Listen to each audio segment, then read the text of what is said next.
In this conversation, we're going to examine how innovation will help us find solutions to the energy challenges we face today and expect to face going forward to 2050. Our energy needs are still rising in the U.S., but they're rising much faster in the developing world. Many forecasters predict that global energy demands will rise by 40% between now and 2050. In fact, I think that's almost a consensus.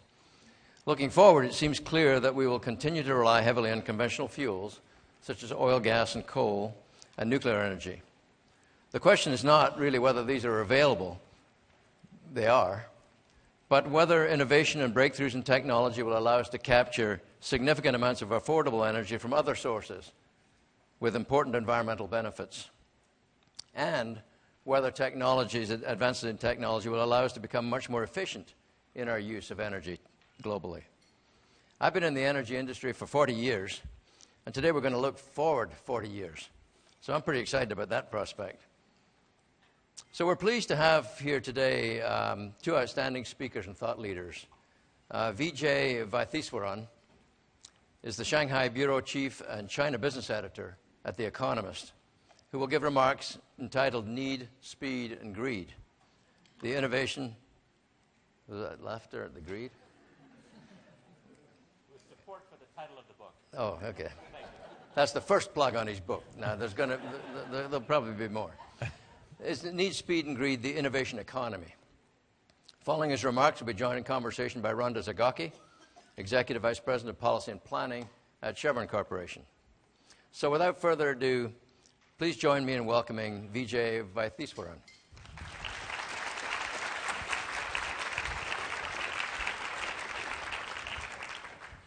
Good morning. It's such a pleasure to be here and a tremendous honor. And on a miserable rainy day like this, to see a packed house like this, I tell you, hats off to all of you. You are truly dedicated globalistas, keen on making sure the future of the world is secure. So hats off to all of you, I think. I'm here to talk about innovation, energy, in an age of wicked global problems. I think that we do live in an age of extraordinary challenges, global challenges, and in fact, that we are actually working on the easier of the challenges. We have yet to come to grips with the more difficult challenges. Consider, since 9/11, our country has spent a lot of its energy working on the problem of terror, the war on terror.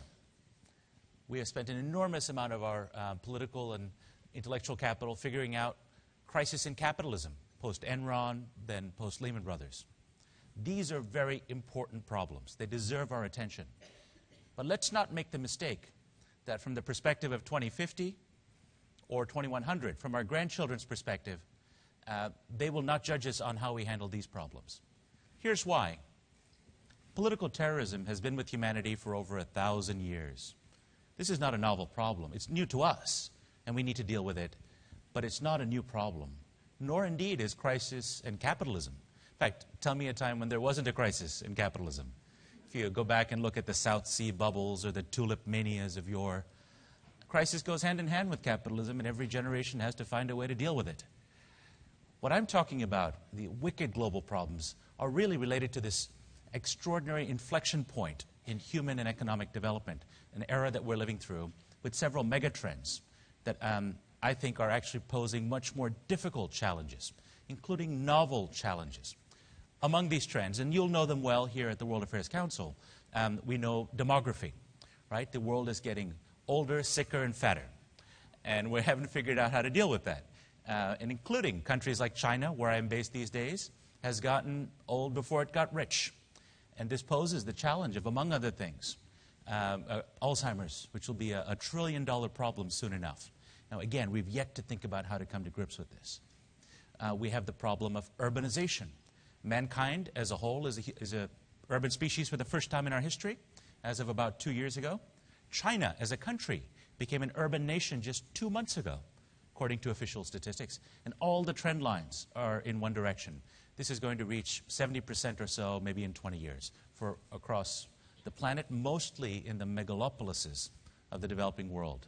I mean, we've all heard of Shanghai, Beijing, Hong Kong, but how many of you know the names of the 100 other cities that have over 1 million, indeed over 3 million people in China? Most of us don't. I'm still learning them myself, right? But that's where the future will be invented. And in many ways, could this be an ecological disaster? Imagine the pressure on resources that will be put as people congregate together. What if they choose to live in exurban sprawl, as many Americans do? It is possible, as the intellectual Stuart Brandt has argued, that this could be the salvation. Because again, when people organize themselves in clusters like cities, it's possible to do intelligent infrastructure because people are denser. You can do energy efficiency more easily. But that takes some thought. If you do it thoughtlessly, this could again lead to an ecological nightmare. And of course, more broadly speaking, the other great megatrend of our age is the rise not only of China, India, and the BRICS economies, but right behind them the so-called CIVETS economies, Colombia, Indonesia, Vietnam, and behind them acronyms we haven't even coined yet. Right? This is an extraordinary time to be alive. 1 billion people have already been lifted out of poverty in one generation and have entered the middle classes, not only being able to contribute their talents, but also to be part of a global economy that benefits us as Americans, as a trading nation, and being part of the flow of ideas that contribute to the innovation economy. And another 1 billion may join, with luck, within this generation, within our time frame of 2050. The middle classes, again, lifted from abject poverty. This is wonderful, but think of the pressure on resources. And in particular, of all the wicked problems we face, which include entering a new age of pandemics, it is more dangerous to be alive today. And I say this as a former health correspondent for The Economist, in addition to having been a former energy correspondent. It is more dangerous to be alive today from the perspective of deadly pandemics than it was, say, in 1970, simply because of our hyper-connectedness. Is the seamy underbelly of globalization and Googleization that has brought us such prosperity in the last few decades. We are also now having to deal with some of the risk that is associated with this interconnectedness, and we need to do much better, I argue. And the biggest of those risks, potentially, is the risks posed by climate change, energy security, and the interlinkages of these. How do we deal with this extraordinary, wicked problem? Some people say population is the problem. There's a population bomb. There's no way we can solve these problems. There's just too many people. And therefore goes the argument, resource wars. That's what's going to happen. Let's be honest. I mean, how many of you have heard the argument that the next great war will be over fresh water? Raise your hands. Right. Most of you, if not all of you. Resource wars are inevitable. Again, made inevitable by the scarcity or fixed stock of resources and a booming population that's out of control. Other people add to that, saying our current trajectory is hopeless. The only solution lies in conservation. Fundamentally, we're misaligned in how we think about the world. Conservation is the only thing that can help us. Well, I've been asked to be provocative this morning, so I wanted to offer this thought. I think each one of those arguments is fundamentally wrong-headed and the wrong way to think about this problem. Have I sufficiently offended the crowd? Great. Let me tell you what I mean by that. I think when we look at these difficult global challenges, looking at people as the problem is fundamentally the wrong way to think about this issue. People are a source of solutions. People are innovators in waiting. The problem, and of course, if you assume resources are fixed, if you have more people, they're a forcing function. They make the challenge harder. But I want to challenge both those assumptions, the notion that resources are fixed and also that people can only be a problem. People, if properly empowered and have access to education, connection to the global economy, and ability to be empowered, people are actually extraordinary sources of solutions. And we're finding this. An investment in education in girls is the single best dollar we can spend as society around the world. And we see this time and time and time again. And even those who argue that culturally, for example, that people will continue to have 6, 8, 10 children. Oh, Muslim countries, they'll never change their attitude towards women. Guess what? The real story in population that you don't see so much in the headlines is most of the growth forecasts have been moderated. Many societies, including in East Africa, including Bangladesh, traditional cultures, are actually women are having far fewer children, in some cases not even enough to replace the natural rate of depletion of the population. And this is true in whether countries like China and Bangladesh, not just in Italy or Japan, places where you'd expect this, aging populations that don't have a lot of children. So the population problem is moderating principally because, again, education, empowerment. And I prefer to see people as a source of future innovation, future solutions to the world's problems if we expand empowerment. Now, what do I mean about the idea of fixed resources? And this goes against this notion that resource wars are inevitable. The chorus of despair wants you to think that. But when I look at resources, what I see is many of the projections that were made 30, 40 years ago about the world running out of food, the world will run out of oil, the world will run... I mean, I think most of you in this room, I see heads nodding, you remember these forecasts. But I think you'll also remember that they had proved not to be true. Not that it was wrong to issue the warnings back in the 70s, as indeed experts did about the population bomb or some of the other trends that were worrying.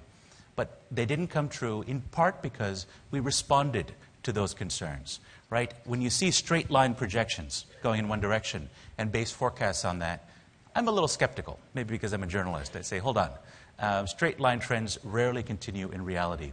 When you take into account the development is actually a dynamic dance. And once you allow for a market response, price signals, it does lead to scarcity. There can be local shortages. But that scarcity leads to changes in individual behavior, consumer preferences. It leads to substitution, for example.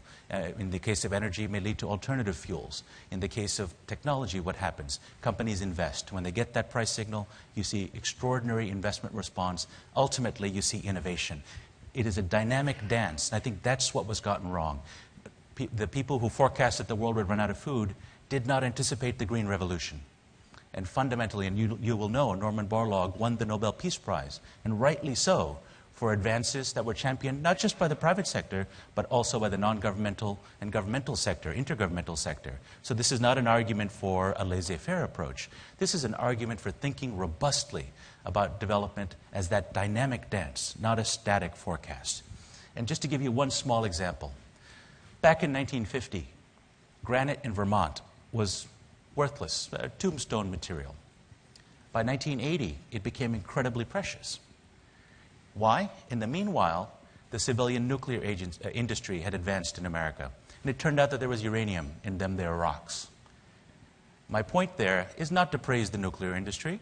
My point is to say, thanks to innovation and thanks to human ingenuity, the very stock of what we consider resources is not fixed.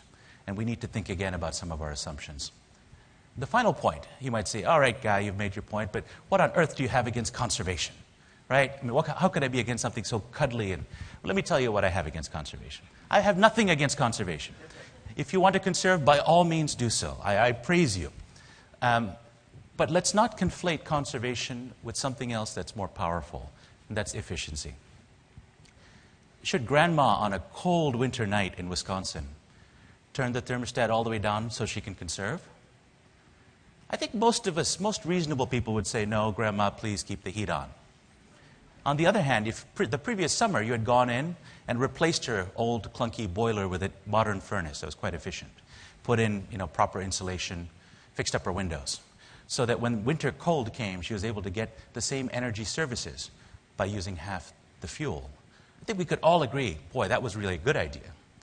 And that's why I say conservation tends to have a certain moral edge, so a bit of wearing uncomfortable sweaters and feeling superior to your neighbors. And you're only going to get some percentage of the population with you. Maybe in San Francisco it's 50%, but let me assure you, in Texas it's not, and in most of the world it's not. So if we actually want to solve these wicked problems, let's leave ideology at the door. Let's remember how the world actually works. Let's roll up our sleeves, and let's really tame these wicked problems, turn them into opportunities. And you say, well, okay, how do you do it? I think there's only one way we're going to tame problems like climate change, the need to have meaningful access to energy for 7 billion people. And that answer lies in innovation. Now, when I talk about innovation, I want to do a couple of things. Again, need, speed, and greed is the title of my book, right? I hope I persuaded you the need for better and smarter ways of doing things is there because we live in an age of difficult problems. Let me turn perhaps to greed next, what I mean by that. But before I do, I want to define what innovation means, because in my opinion, it's the most abused word in the English language, right?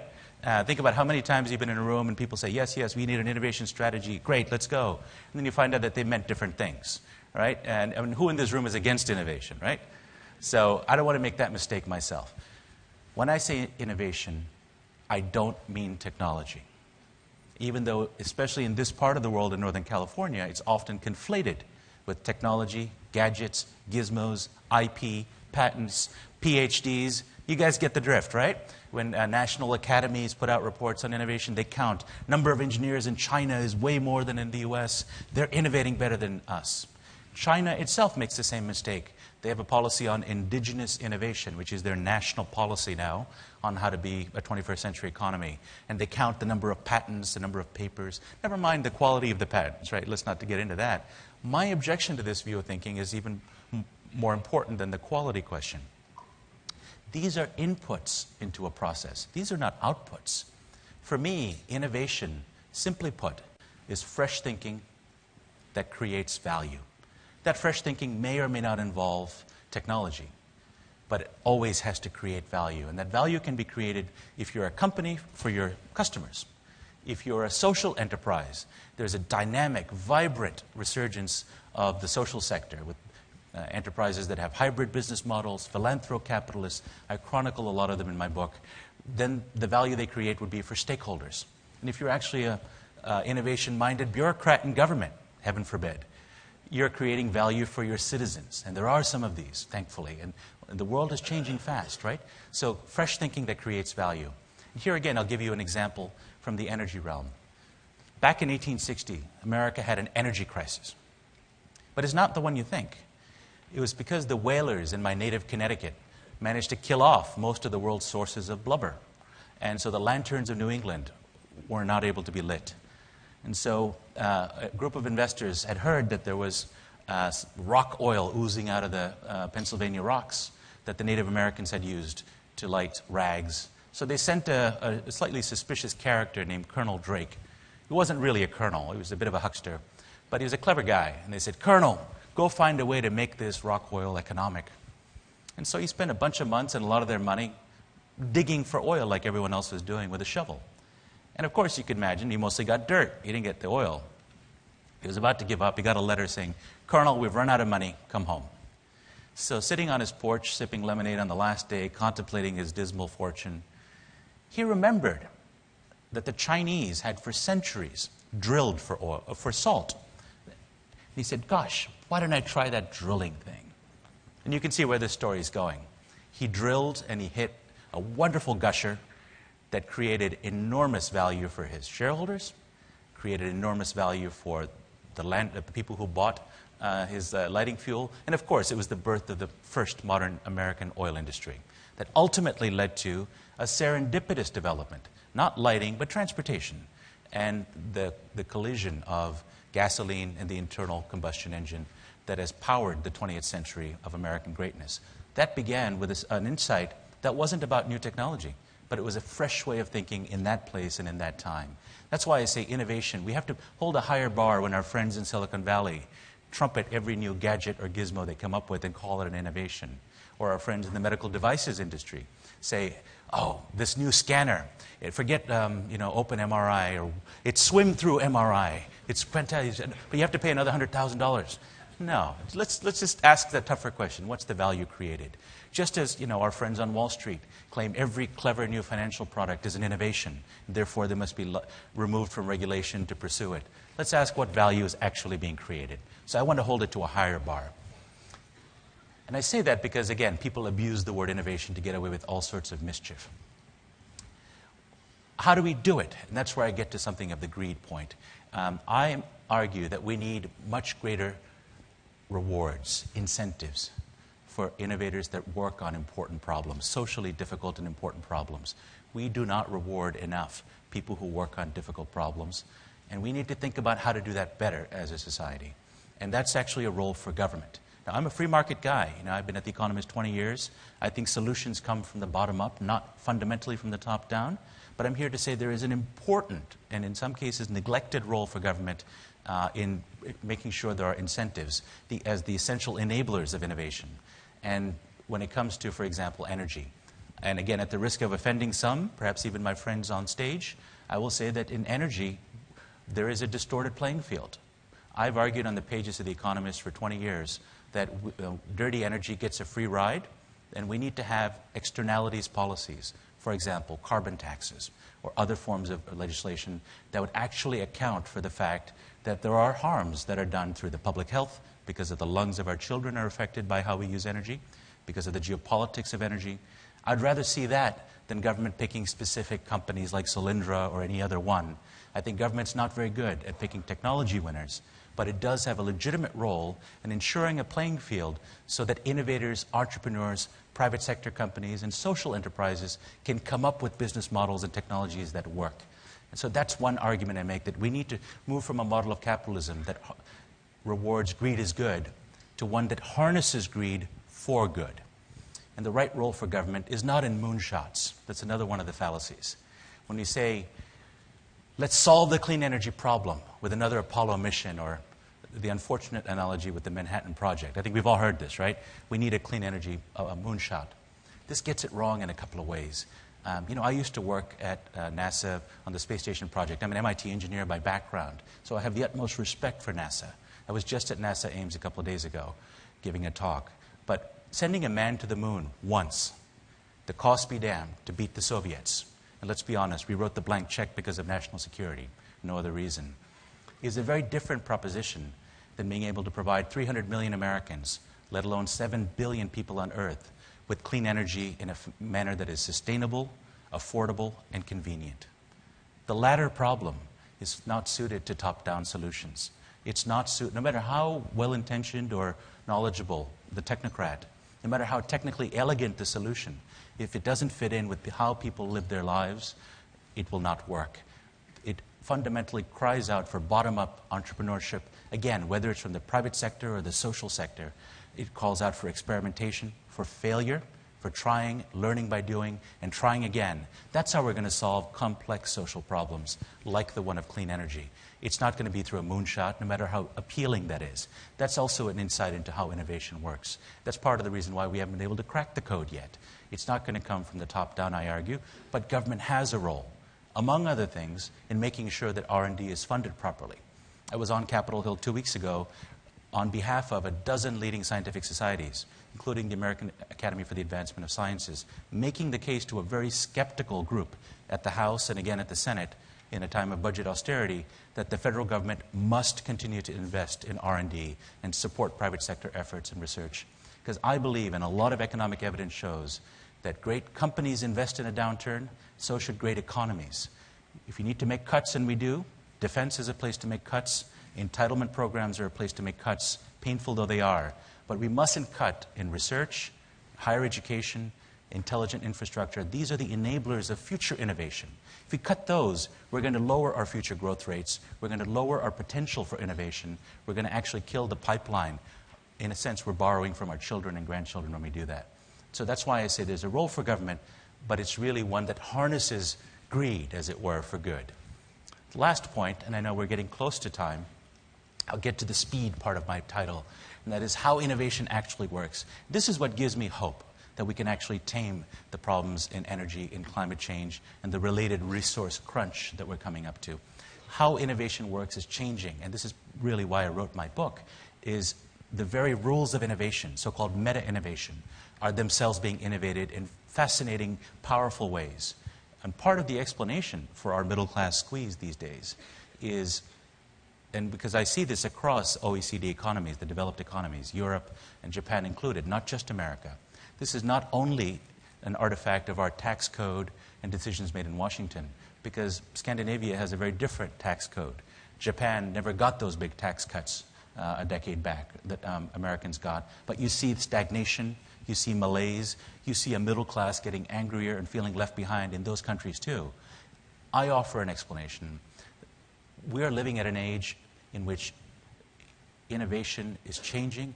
It's an age of invention, I think, every bit as powerful as what we saw during the great Victorian age of invention 130 years ago. and those of you that remember your history, you'll remember that many of the foundational technologies, modern chemistry, refrigeration, the era that was to come with the iron nexus of energy and automobiles, these were all laid down during that period. Grid electrification, for example. The science and technology arrived and combined with meaningful and good business models that powered the 20th century.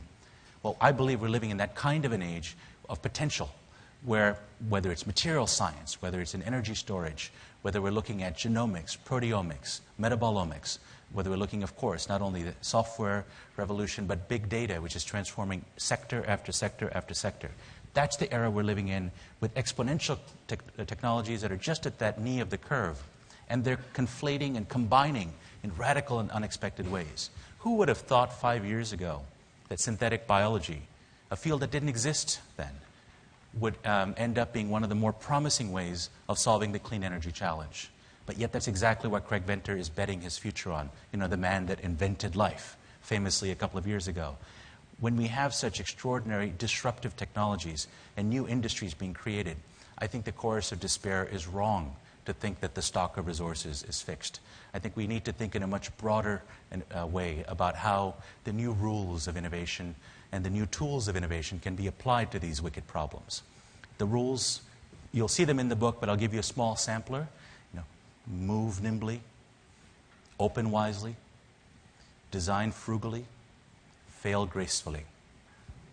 These are the ways that you think how to innovate. I can tell you more, those of you that want. I'll be signing books afterward, and you're welcome to chat some more about the specific rules and how to change your own lives with innovation. But let me just close, because my time is coming to a close. You can see that I'm not a rosy-eyed optimist. I started and spent a lot of time on the wicked global problems. We live in a dangerous era. I mean, there are difficult challenges abroad. There are difficult challenges at home we need to deal with.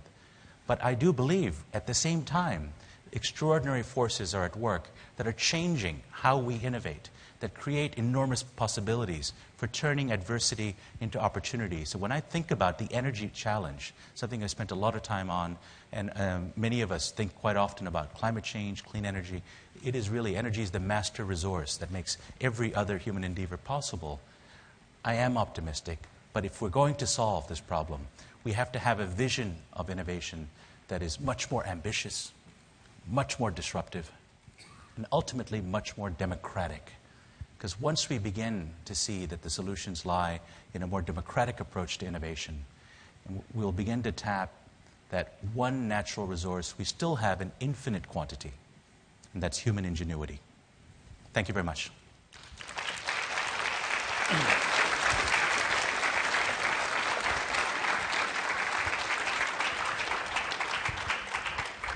Well, thanks, Vijay. That was fantastic. I came away with a couple of things. One, the oil industry actually saved the whales, which is a good thing. And the second one is I've got to get my mother in Edinburgh, Scotland, to stop freezing to death and get a new boiler in her house. But anyway, my next pleasure here is to introduce Rhonda Zygocki, and I'm going to kick ours off with kind of a question, which I think really takes off where Vijay was talking, and I think we'll allow Rhonda to speak to some things. We're sitting here in Northern California, and we always kind of the high-tech capital of the world, and we think about this in many ways synonymously with Silicon Valley, and a lot of people contrast the high-techness of Silicon Valley with the energy industry. So I want Rhonda to tell us a little bit about innovation and technology in the energy industry and where that has been and where that might be going. So Rhonda. Thank you. It's up to you. Thank you. Excuse me, Vijay. Sure. Good morning, and I want to thank Vijay because he set me up very well. You're going to hear a lot of similar themes as I talk about the examples of which fresh thinking, innovation have changed our point of view from what he said, resources are scarce, to the view now that resources are not fixed. So I thank you, Peter, and it's true. Our industry may not be the first one you think of when somebody holds up the word innovation. People think of iPads, not well pads. And Vijay mentioned it, and I'm an engineer, so I brought some gadgets this morning to help me along. I mean, clearly, this, to many, is innovation. To us, This is innovation. And this is a small piece of Marcellus shale. And Vijay, I'm going to give this to you after the, because this is changing the energy landscape. Thank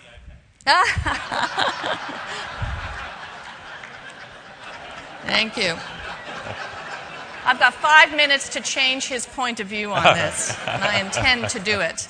But it has been unconventional thinking and cutting-edge technology that has enabled this extraordinary, and I'm going to use the word, sustainability of fossil fuels that has provided affordable energy for a generation and lifted billions out of poverty and really underpins the quality of life we have in the world. We may have many challenges, but we have never been in a more solid state of progress in the world and our ability to address the challenges ahead. As over the last century, when we talk, so I'm going to talk about energy. As we look at the last century, we have built a global infrastructure that serves the world that moves 250 million barrels a day equivalent around the world. And it has cost trillions to generate this infrastructure. As Peter mentioned, 80% of that energy is fossil fuel, oil, gas, and coal. And over the course of that time, think about that no other energy source has been able to penetrate and compete with those fuel sources to provide the quality of life we have. The utility, fungibility, affordability, and scalability of fossil fuels has really been tough to break. And that's one of the challenges. And for every time someone declared peak oil, new ideas transformed our view of energy and fresh thinking of the way we can draw energy from the earth. And it continues to do so. And let me tell you about some examples. Just about 25 years ago, our geologists would come to us with prospects that were deeper than 600 feet of water. And we would say, go away.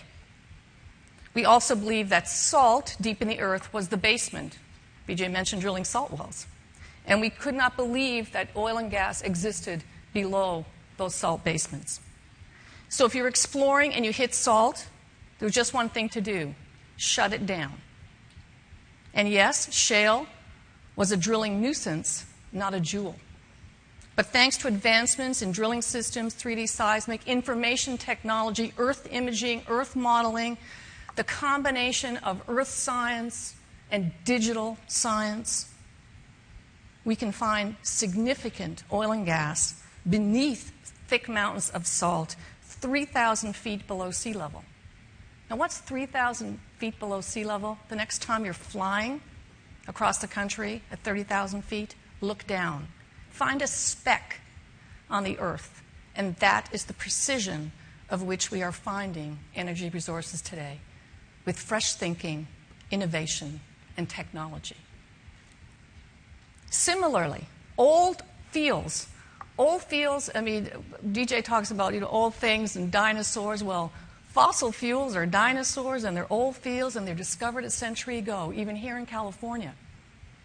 And we used to think years ago that they would have to be abandoned very quickly. But by using techniques like enhanced recovery, pumping steam into rock, we can improve recoveries from 10% coming out of that rock, this piece of rock, 10% of what's contained in here, to 80%. And fields we discovered in the late 1800s, right here in the state of California, are still producing today exceeding billions of barrels of oil. And recently, conventional wisdom was turned on its head again when shale emerging as the most globally abundant new source of natural gas. Although our industry has known about these huge rocks for many years, it's only recently that fresh thinking combined two conventional technologies in the industry of horizontal drilling and hydraulic fracturing to unlock this resource economically. And when you unlocked this resource, a number of things happens that get to Vijay's point of social value. U.S. natural gas production increased by 20% in the last decade alone, enhancing the country's energy security with 100 more years of production, reducing energy costs, providing a lower carbon alternative to coal in power generation, while also strengthening local state economies and fueling job growth. That is social good coming from 7,000 feet in the ground based on fresh thinking. And there are just a few of the reasons why over the past many years, building on Vijay's point, that resources are not fixed. We've seen the world's proved reserves of oil and natural gas increase roughly 130% in the last 30 years, the equivalent of 2.5 trillion barrels, nearly 1.5 times what we've produced to date. So fossil fuels have the ability to continue to serve the world's energy needs for decades to come. So again, as he said, so we agree on a lot, we're not out of rock until we're out of ideas. And we look in the decades ahead, we expect this advancement in energy technology to continue, not just in conventional fuels, but in renewable and energy efficiency. Peter said we need 40% more energy in the decades ahead than we do now. That's the conventional wisdom. We will need all energy sources, not just the traditional ones, to contribute, and energy efficiency needs to be a big contributor to that. Fossil fuels will still be the majority, even if we look 30, 40 years out. Even though there'll be significant expansion in renewables, the scale of which they're starting off is going to be too small to have material impact given the combination of growth energy demand and the level of which they're starting from. But I do agree with one point. Advancements in smart grid, material science, batteries, and storage are the combination of things that will dramatically change our energy future. And as if you look ahead, my view is if you combine an abundance in a lower carbon economic source with digital technology of the above ground innovation, this combination and confluence of these two kind of technologies have the ability to dramatically change efficiency and conservation in a way that we can keep energy affordable. So you may ask, why can't transitions in the energy happen faster and mimic our experience in IT and digital transformations? And really in the Valley, a lot of people are trying to do that. The answer is scale, time, and money. The massive capital-intensive scale and long lead times in our business is hard to overcome in quick time frames. Our challenge is not so much in this business the invention or fresh thinking of new energy technologies or efficiency technologies. Our biggest challenge is to scale them cost effectively. The world in 2050 will be a different place. The many uses, in many ways we cannot imagine. We could not imagine the things we both talked about today 25 years ago. So thinking 50 years ahead, we don't know what will emerge. But because of our experience of the past, we know there will be inventions in the future. And that Mother Earth has taught us never to lose faith in kind of natural nature, I think, and human nature. I mean, we are an industry of earth scientists, engineers, applied scientists, and we are geared to solve problems. And I agree with Vijay that it will be human ingenuity at work that will take on these challenges and solve them for the good of mankind. Thank you.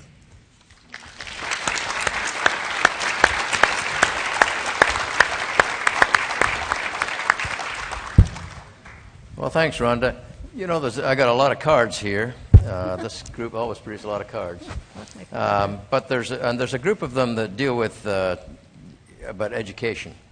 And Rhonda, mentioned at the end, and both Vijay talked a lot about people and obviously the innovation from people.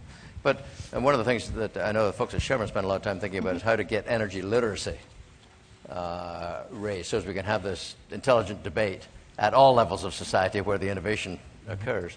So, and the question here a question on how do we educate, or what do we need to do in the education system to promote this innovation around technology. The question about advice to students, and there's a question about cultivating innovation in today's youth. Vijay, would you like to deal with how do we get the education system maybe helping us here? Sure. We have been stepping back from just the energy question. There's a broader question of science, technology, literacy in a society where America needs to do much better. We have an educational system that is increasingly out of touch with the needs of the ideas economy. I mean, let's remember, the United States, more than any other developed nation, and certainly more than the Chinas of the world, has already moved into a 21st century economy where 80% of our GDP now comes not from brawn, but from brain. This is a greater proportion than Europe or Japan even. And in this new economy, the greatest source of advantage of future productivity gains, of the jobs of the future, and of our career tracks is going to come from a different model of education than the one we have now. And here's why. Our educational system is suited to the 20th century model of industrial production. And in a sense, we have a one-size-fits-all commoditized educational system that hasn't, with the rare exception of pockets of excellence and innovation around here and there that have yet to scale, it hasn't yet adapted to the 21st century. And so maybe back in 1950, it was fine to put your kids on the big yellow bus to go to the public school and not worry about it too much. And I say this as a proud graduate of American public schools, by the way. It was fine for that economy that people were going into. But today, it's no longer adequate. We need to take ownership of our educational systems. And there's no longer any excuse for allowing your children to slip behind. I mean, in an age of, for example, Khan Academy, I think in this group of savvy Northern Californians, you'll know more than 1 million kids are learning online, including using the tools of gaming. Why not use gaming for education, which is increasingly one of the tricks that's happening that's positive. If your kids are falling behind, you can get inexpensive tutors from Kerala to teach them. You yourself can think, if you want to be in the world of ideas, the TED Talks are free, organize a TEDx event. In other words, we have to take ownership because you cannot simply rest back in this new economy. You have to make and carve your own careers and our own educational paths.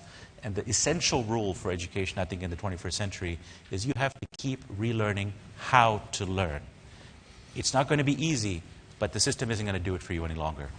Rhonda, I know you've done a lot of thinking about STEM. You got any thoughts on that? Yeah, well, as an industry that the foundation of what we do relies on STEM skills, science, technology, engineering, and math, as a business, you have to contribute to the institutions that are providing those skills. And so from our point of view, Chevron, we have 95 university partnerships around the world that support from recruiting, engineering chairs, faculty, research and development, scholarships, everything to progress and support the STEM curriculums that are going to produce the engineers, earth scientists, and geophysicists that we need in our business. We hire thousands of these advanced skills every year from around the world. STEM education is now a requirement for greater than 50% of the jobs that are being produced in the country. Everything we touch is advanced technology.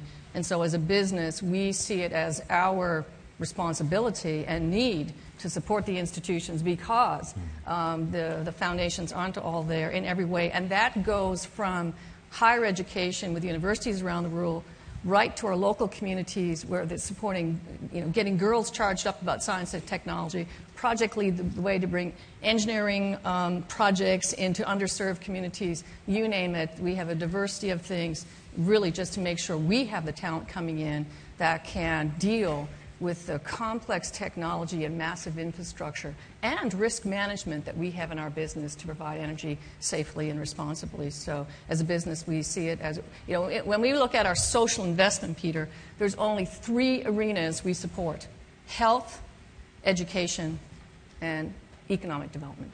And it's because those 3 things underpin the stable communities that are needed for stable economies and therefore drive energy demand. Vijay, a lot of questions about the role of government.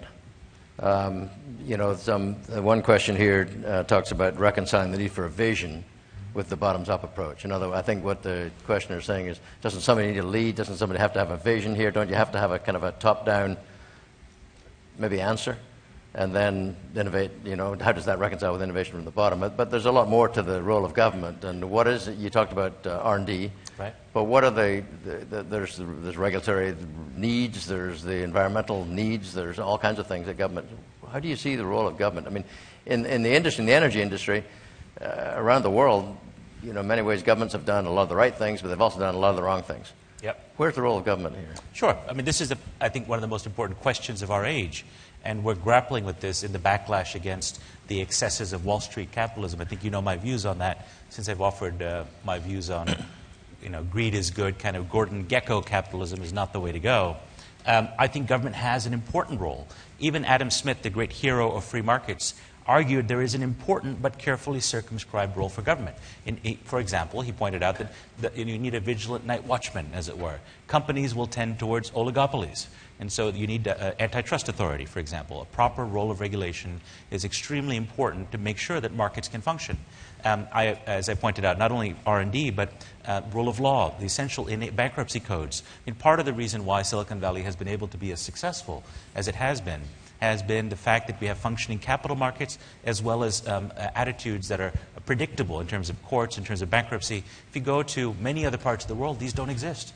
Or the cultural norms are so different, and they're reflected again through how government acts. In parts of Europe, if you're an entrepreneur and let's say your company goes bankrupt, and let's remember, failure is a big part of entrepreneurship. It's a high-risk enterprise.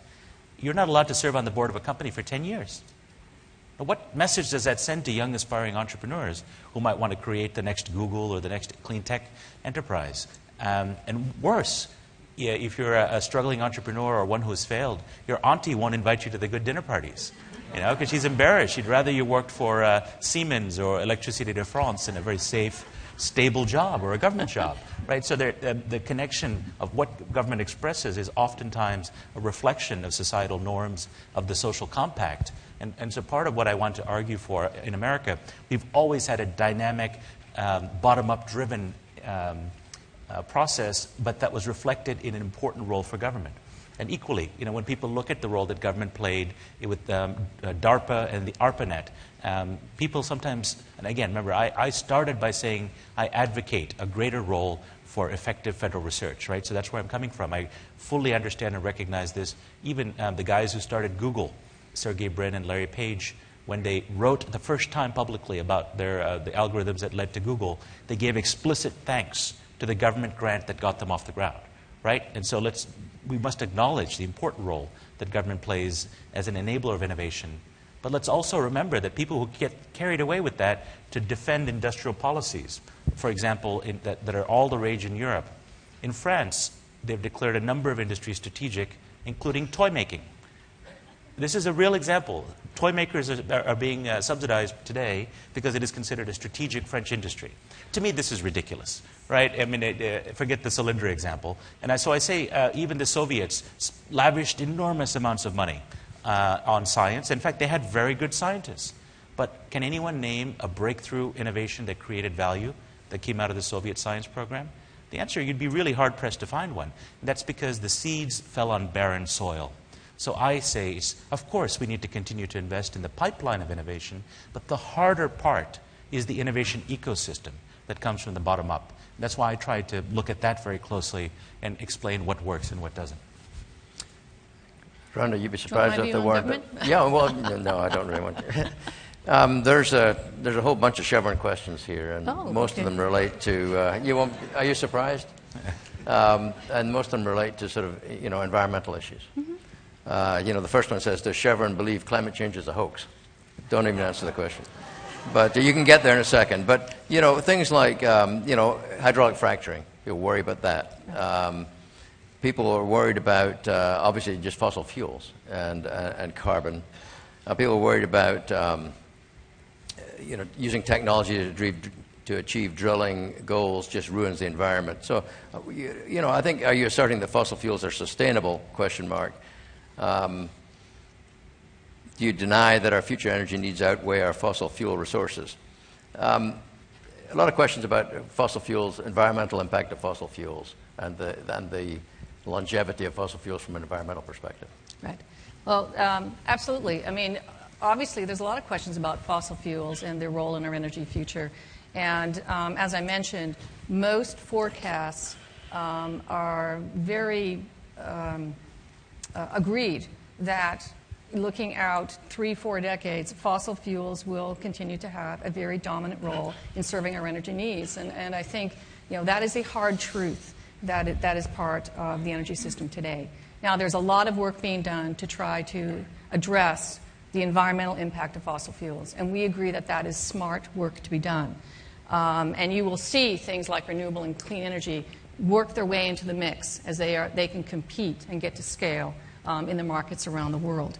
We have a great responsibility to provide affordable energy, because affordable energy is what fuels human progress in every way, and Vijay mentioned that. At the same time, policy needs to really balance underneath affordable energy, economic prosperity, energy security, and environmental protection. And government has a great role in creating the regulations that protect the public and the environment with respect to all things industrial, including energy.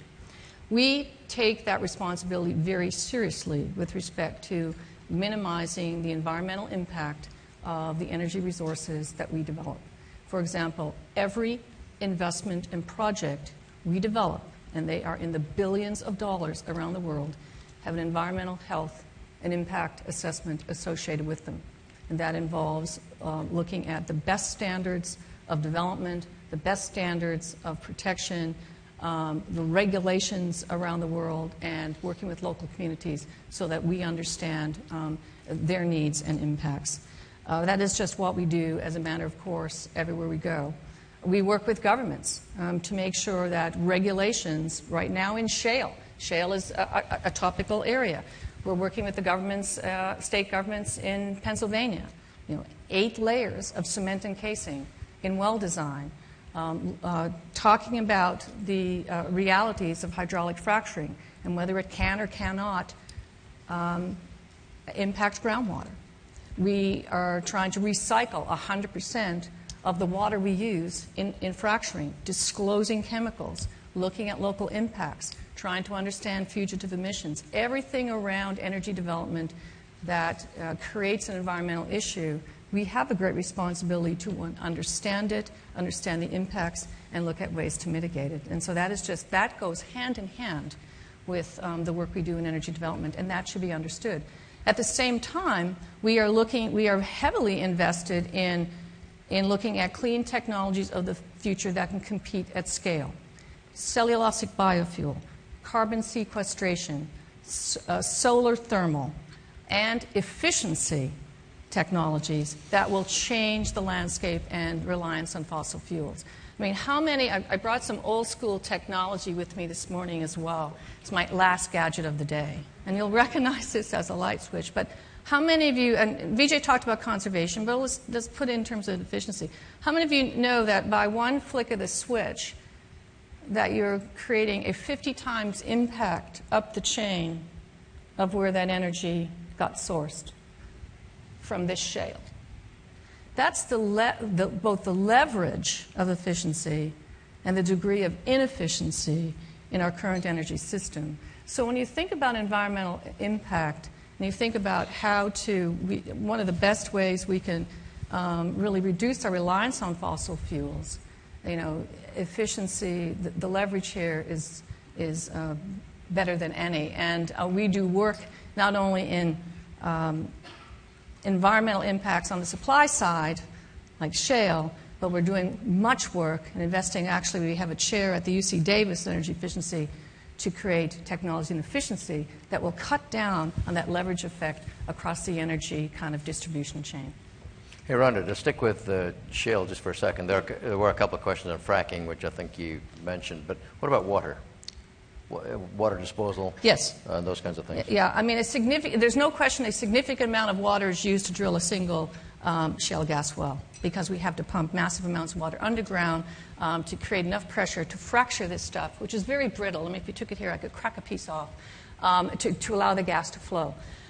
In Pennsylvania right now, you cannot dispose that water into public waterways. That's a good thing. And so we're working on processes and technologies that allow 100% of that water to come back up, be either disposed back in the ground into reservoirs where they can be disposed, or reused in the process. So 100% reuse or disposal of water is where we're headed and things like that. And that's I would say, the short-term mitigation of water use in shale. The long-term is, how do we use less water? And you lose less water in a number of ways. You can use we'll be looking at different materials to create fracture, or you can drill less wells. In other words, seismic technology will allow us to look for where the sweet spots are so we can get the maximum economics, so you're actually investing less to kind of get maximum use of the resource. So there's many ways to look at using less resources to develop energy resources. Vijay, there's a question here from one of our high schools. Could I offer? No, go ahead. One aspect of those questions that I just wanted to offer a comment on. There was a question raised about actually availability of fossil fuels. Do we have enough to meet the energy needs of the future? And the way I would answer that is, in fact, the answer is yes, but we may not want to use all of them. The fallacy that the world is at peak oil, I think, is one that has been consistently proved wrong by innovation. And for the last 15 years, since I've been looking at oil, people have argued that 1998 was peak oil, 2000 was peak oil. It hasn't proven true. Here's why. The world has enormous hydrocarbon resources. And what was called unconventional has been turned into conventional oil, be that the tar sands in Canada or other countries. China just announced that in their own estimates, they have more shale than North America, which, as you know, is an enormous deposit, right? And so my argument is that there's plenty of hydrocarbon fuels, things that can be converted to our energy use, but a lot of them are dirty. We may not want to, and that's why I call for much more energetic investment in innovation. The old joke in the oil industry is that the Stone Age didn't end because we ran out of stones, and I predict the oil age will end before we use the last drop of oil. Okay, Vijay, back to the Lowell High School student question. And I'll just read this one. It says, no politician is willing to levelize the energy playing field by imposing additional taxes on the fossil fuel industry, because such action would mean the end of his or her political career. How can government overcome this issue and still make the fossil fuel energy reflect the true costs? Excellent question. Let me put forward a proposal. I'll call it the American Patriotic Energy Act for Energy Independence. And my re-election, if it were to be a politician, we're going to do this. And the way to do this is not to see externalities taxation. I'll use the shorthand of carbon tax, but there's more than just carbon. We all know in the conversation about climate change, but allow me to use that shorthand. The way you do it is to make it revenue neutral. Right? And this is something many reasonable economists have argued, our editorials have argued in my magazine, that if you were to put in, for example, a carbon tax that were to be introduced gradually, because you need to give markets time to adjust, industry time to adjust, but you were to say that over time, the taxes that were imposed on all kinds of carbon-based fuels, don't just pick on gasoline. Coal has a lot more carbon content, for example, than gasoline does, but make it industry-wide, indeed make it economy-wide. But then say that every penny of the money raised will be returned to American households as refund checks. Now, what does this do? You might say, well, that's crazy. Why would you do that? You took from one hand, returned with the other. That doesn't really accomplish anything. No, on the contrary. You do two things. One, you overcome the skepticism of many Americans who think big government just wants to take our money. Right? And so you can get lots of people on the political right on board if all of the money is returned as refund checks. And gosh, we know that government can issue refund checks from Washington, right? We know that from the last decade's experience. But then you say, well, how does this help anyone? The reason is when you impose taxes like this on stuff that creates harms, be that public health harm or geopolitical harms, climate change harms, we will use less of that kind of energy. We'll use something else. And the refund check makes sure that the money doesn't come out of our pocket. You change incentives at the pump, because the price at the pump or at the electricity meter doesn't actually reflect the true harm that's done by burning a dirty fuel. When you burn coal, we pay, but we pay through the lungs of our children. We pay through public health dollars. The geopolitical cost of oil is paid through our defense spending, which is there to protect the flows of oil from the Middle East. But we don't pay at the pump, so we think it's cheaper than it really is. And I think this honesty and transparency is something, if you explain it properly, people could be behind. And if you say, well, isn't it just going to be a wash? Well, if you're like the beloved former governor of California and you have 7 Hummers, you might spend a lot more on your carbon tax than you get in the refund check. On the other hand, unlike some of you here, if you came here in your hybrid Prius and rode a bicycle, guess what? You're going to pocket a nice bit of change because you're not going to spend much on the carbon tax. That's how you change incentives at the level of the individual, at the level of industry, and ultimately at the level of the whole economy. That's how I would sell it. I remember talking to the former governor of California about his Hummer. And I'd get 3 votes, it looks like, but anyway. Thank you. And he said, it's my right to have a Hummer. It's your job to make it go 100 miles a gallon. There you go. Exactly. So there you go.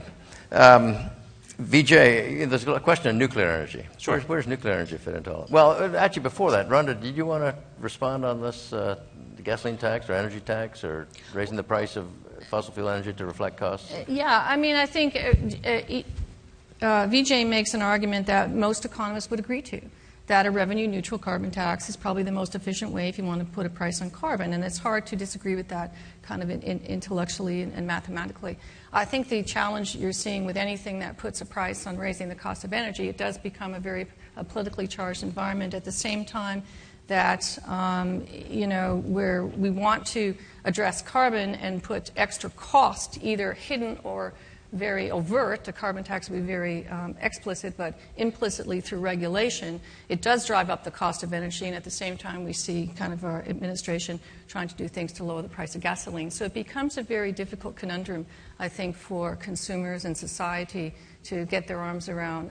Increasing cost of energy is an increase on the cost of the economy and puts an increased cost on lifestyle. So it's an interesting challenge, which I think is why many of the emerging economies around the world have a lot of difficulty getting their arms around, kind of in the global negotiations around carbon, to come to hard targets and terms, because when you're in an emerging economy, the energy and economic prosperity is very difficult to put extra costs on those systems. And in a carbon world, because it is a global phenomena, nations or states that go alone do risk some distortion in their economic competitiveness and leakage because of those. So it's a very difficult challenge, and that's why one of the principles we have when we look at those confluences and challenges around this topic, we would say a clean energy future is first and foremost an energy efficient future. And if you can really solve the leverage that I talked about a minute ago with the light switch, you're getting a long way to addressing this problem. And if we look at a carbon solution, we would say 3 things, and they don't disagree necessarily. Vijay is, first, natural gas has a huge role to play in displacing coal. There is no question about that. And it could displace, in some instances, transportation, especially in big fleets. So you can get natural gas has a big role to play because it's at scale, it's lower carbon, and we really can't discount that. Secondly, efficiency has a big role to play, and we've talked about that this morning. And third, more fundamental R&D in breakthrough technologies that you can apply at scale that can compete, in the economy and keep energy affordable. And those 3 things are as important as considering as things like taxation. Because even taxation, even if you get it right in revenue neutrality, the energy industry comes up with difficulties. Once you push this through to create substitutions in fossil fuels and move on to something else, what about you can't get a permit for that nuclear plant or that windmill or whatever? I mean, the land arena that you'll need for conventional renewables, which are solar and wind, are massive. And so other barriers need to be broke down, even in the consideration of taxation policies around carbon. Just to pick up the energy efficiency, I mentioned earlier I've been in this energy industry for 40 years. Actually, in the last 40 years, the United States has become twice as energy efficient as it was 40 years ago. So we use half the amount of energy per unit of GDP in the United States today. And you can see we've got the opportunities are all around for using less energy. So it's not a small, nice-to-have sort of opportunity. This is a massive opportunity for the United States and, frankly, a massive opportunity for the world to become more energy efficient. And if you did nothing else but really work on that, in 40 years, we come a factor of 2. Things are moving a lot faster today. Things can move a lot faster today. I think we can go down by a factor of 2 and more. I can give you a quick fact on that. It's a great fact I like, because Peter's right. I mean, we're at half the energy efficiency than we were 50 years ago. If the U.S. can improve 20%, that's the equivalent of 10 million barrels a day of oil. That's one Saudi Arabia. If China could get to where the U.S. was in 1970, that's 30 million barrels a day. That's 3 Saudi Arabias. That's the leverage and power of efficiency. But I would say in order for that to happen, and I'm a huge believer in efficiency, as you know from my talk, we need greater incentives to do this. And frankly, there's no greater incentive than price. I'm going to come back to that. It really focuses the mind. And the oldest joke, and that's why we all resist, right? Oh, no, for $5 a gallon gasoline. No, I get it, right? We were all sensitive to price, but it is a powerful motivator. Again, one of these old gags, I gave you an energy industry joke. Let me give you an industry joke from economics. Economist walks by and sees a $20 bill on the sidewalk and doesn't pick it up because he assumes the market would have picked it up already. Right? And so energy efficiency is the $20 bill. And so I spent many years talking to efficiency experts, CEOs in the energy industry, saying, if there's so much efficiency around, why aren't people picking it up? What's going on? How can there be so much? What's wrong? And I came to a couple of conclusions that reinforced my point about incentives and prices. There's something more important to CEOs of companies across all industries than $20 bills. That's why they're not picking them up, and that is the $1,000 bills that are represented by market opportunities or new businesses. Energy hadn't historically been a big share of their expenses historically, and I think when you're a senior manager, the most important thing is actually the attention of your management team. So you want them to focus on 3 or 4 important things. Energy just didn't make the cut. The $20 bill didn't compare to the $1,000 bill that they were reaching for. That's why energy hadn't been high up. The other reason is that $20 may be on the floor, but it's in nickels and pennies. In other words, you had to work for it. There are a lot of barriers to collecting energy efficiency. And you guys kind of know what I mean, those of you in business. And so what we need to do is find ways to overcome that as energy prices either increase through market dynamics or through public policy, I would argue, through honest pricing. You're going to find that there'll be a lot more incentives to go for that energy efficiency. Just an example on the power of the market. I mean, for years and years and years, natural gas in the United States we had plenty of it. Prices were rock bottom. All of a sudden, we started running out, or we thought we were running out in the early 2000s. And in fact, earlier than that, we were predicting we were going to run out, but we really started struggling and started building import facilities and all this kind of stuff. The prices went way up, $8, $10 an MCF. Factor of 5. Did that generate innovation? You bet it did. Yeah. You know, that's where this new innovation on shale gas came from. I mean, people said, well, for $10 we can do a lot of things that we couldn't do for $2. And so this innovation, I mean, obviously the base work had been done before. I mean, we've been doing hydraulic fracturing for years, we've been doing horizontal drilling for years, but the thought process about we can afford to do these deep horizontal wells, hydraulic fracturing, all that stuff for $10 gas, where we sure as heck couldn't do for $2. So your point is higher prices focus the mind, higher prices bring out innovation.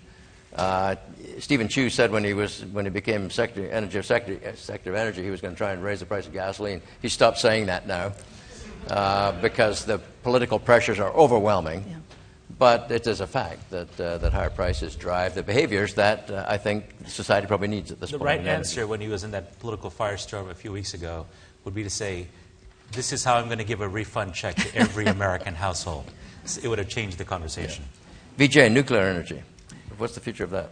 I think we have only about 2 minutes, so I'll give you the very short version of this. The nuclear energy, I think, has shown itself to be a dream that failed. We ran a cover story on this in a lengthy report that was written by our science editor. But when I was energy correspondent, I argued much the same for the following reason.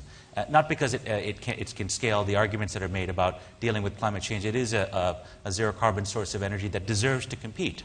But I say in open, liberalized markets without government subsidy. Again, I'm against subsidy for wind and solar, as I am against subsidies for oil and nuclear. In an open market, in open competition, nuclear will have a very difficult time competing because it's lumpy. You know, it's a huge capital investment, and in competitive markets, nimble gas plants, for example, or if you were to get renewables at scale, are going to beat it every time. Even with a hefty carbon tax, and lots of studies have shown, it's not enough to overcome the fact that the capital costs, maybe 2/3 of them in net value terms, are right up front. The fuel may be very inexpensive for many, many years, but upfront. And if you look at where subsidies have come, the OECD, the think tank for the rich countries of the world, looked at where energy subsidies have gone from 1950 to 2000, and again, adjusting for inflation. Over 50% of all energy subsidies that were given in that period went to the nuclear industry. We continue to subsidize the nuclear industry through risk insurance, for example, something called the Price-Anderson Act. Other industries in energy don't get that, for example. Taxpayers pay if there were to be a catastrophic blow-up in the nuclear industry. And you see that the first 6 nuclear power plants that are built are going to get enormous billions of dollars worth of production credits under the most recent energy law that was passed. My question is, how much more energy efficiency could we buy if we tried with that money? Why are we making a big bet as government on one kind of energy? And the reason, of course, is the private market would be very unlikely to build and finance a capital-intensive approach. You can get lots more energy and clean, low-carbon energy through other ways. So you know how I feel about subsidies. I'm not picking on nuclear. I'm saying let it compete. And there'll be some countries, maybe the Ukraine, because the Russians are playing politics with their gas. Maybe it makes sense for them to have nuclear from energy security concerns. So I'm not anti-technology. I'm an engineer. I don't argue that it's unsafe, as some people do. I think geological disposal actually can work if done properly. All of the major national academies of sciences around the world have said geological disposal done in a retrievable way so that future generations can figure out what to do with this stuff is actually safe and acceptable. So I take the science-based view. I just say the energy source that was once promised to be too cheap to meter will come to be seen as too costly to matter. Rhonda, you. Well, excellent points Vijay makes. It is unfortunate because it is in the energy future we want to get to. It's difficult to take a zero carbon source off the table, and it makes our job that much harder to get to that low carbon world. But let it compete. Let the safety issues be dealt with openly, and maybe it'll find its way back into our energy future. Ron, this comment's been made lots of times. You just made with nuclear. If you do it right, it'll be okay. I think you and I at least would agree that if you do hydraulic fracturing right, it's just fine. I mean, the world is full of this. If you do it, most things, if you fly the plane right, it'll be okay. You'll arrive. Hold on, though. There is a case for flying planes right, and we do, right? Yeah. Absolutely. And in places where they don't, they go down. Well, so it's actually worth making that challenge to make sure we fly it right. Absolutely. It's worth keeping the industry honest so that we do fracking right. Because in places where we don't keep the industry honest, they don't do it right. So I guess I didn't get to finish my point, but my point was going to be that the obligation is to do these things Absolutely. right. They can be done right. Right. They must be done right. The expectation is that the industry does it right, yes. and regulations have to help them do that. Yes. And I think that is a big-time role of government to set a fair set of regulations that ensure that society is protected. Government and civil society together. And then let the market duke it out in terms of what fuels people want to use. That is an absolutely appropriate government role, an important role. Yeah. Well, look, we could talk all day about energy. In fact, I'm used to talking all day about energy. And we do. But, and we do. But if nothing else, I think this subject and this literacy issue and enabling people to have intelligent conversations, and I don't mean intelligent conversations that make Chevron happy, I mean intelligent conversations that allow them to talk about these real issues. I mean, we all agree that we would use less energy if we raised the price, but there's an issue about raising price around the world of energy. It's fundamental to all of it. But what is the right balance? What are the trade-offs? It's all about trade-offs. And how do we make those trade-offs? And how do we have an intelligent conversation about these trade-offs without making my point over here and my point over here and not having any in between? I mean, this issue of energy literacy and how to generate this understanding so that young people can and everybody can innovate and try to solve these problems. But we could talk all day about this. Thank you for listening. I appreciate it. It's a good subject. Thanks to our guests. Thank you.